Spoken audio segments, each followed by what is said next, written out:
kengaytirish, yo'l qurish bu insonlarning manfaati, savob, eng katta savob ishlardan bittasi. Hattoki kitoblarda gap borki, agar yo'l kengaytirish zarur bo'lsa, masjiddan yo'l qo'ysa bo'ladi. Masjiddan yo'l qo'ysa bo'ladi. Ama yo'ldan masjid qo'ysa bo'ladi. Yo'l shunchalik katta savob ishda bu. Chunki bu sadaqa joriya bu. Minglab odam o'tar ekan, inshaalloh to'xtamay shuni qilganlarga, tekizlaganlarga, ihson qilganlarga savob boraveradi. U chiqmaydi inshaalloh. Ilohim bu sadaqa joriya bo'lsin, boshqarganlarga bu ajrni bersin. Mana kimlardir mana moliya tomonidan turib berdi. O'tganlarini ruhini Alloh shod qilsin. Savobi otamga borib tursin, onamga borib tursin deganlar bor. İnşallah ularni ruhlariga shunaqangi savoblar boradiki, inshaalloh ularni martabasi Xudoning oldida yuqori ketadi inshaalloh. Boshqa arvohlarni oldida ruhlari shod bo'ladi. Mana albatta yaxshilikda rahmat, yaxshi qildingiz deb qo'yaveradi. Har xil unga to'siqlar bo'ladi.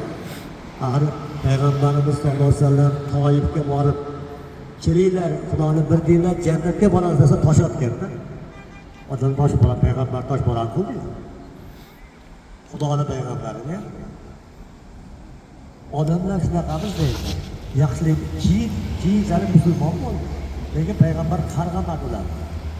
Alloh bularni hidoyat qilgin. Bular meni payg'ambar bilmaydi. Mana u gaplarning foydasini bilmaydi deb duo qildim. Keyinchalik ishlab ketgan hammasi musulmon bo'ldi. Shunday ekan, siz bilan biz ham mana shu yo'lni boshqarganlarga, qurganlarga, xizmat qilganlarga, ihson qilganlarga Allah ajr bersin deymiz. Kimlardan bilib bilmasdan qasd qilgan bo'lsa Alloh insof bersin deb qo'yamiz. Tamam, shu gap. Parvardigorning karamati.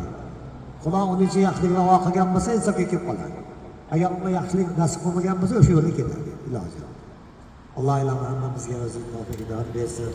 Parvardigor bu yo'lni xayrli, barakali yo'l qilgan mana shuncha xalq yerda qancha minglab odamlar yashaydi.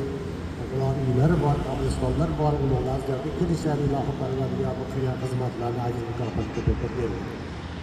Jannatga yo'l ochiqligi bilan parvardigor.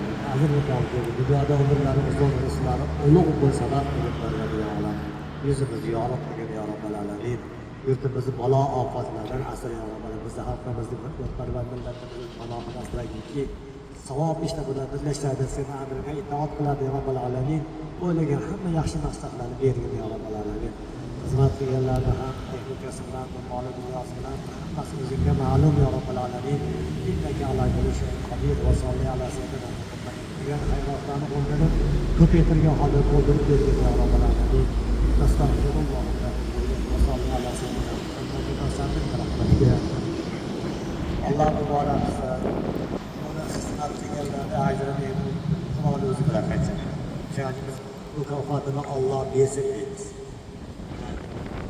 Bahodir hojir farzandlari, oxirgi farzandlari, boshqa qancha odamlar chiqib, har bir insofli odam ko'rib rahmat xursand bo'lyapti. Har bir insof bola xursand. Va hozirgi bu dasht o'rtaroqning yo'lni kengaytirib yuboribdi. O'shalar yo'l yurmaydi deyapti. Ko'rib o'tib xursand bo'lyapti. Inshaalloh buni ajrni topishga bo'lib qoladi. Alloh ilohim yaxshi ishda birlashishimizni Alloh o'zi nasib qilsin. Qolganlarga inson tavfiq bersin.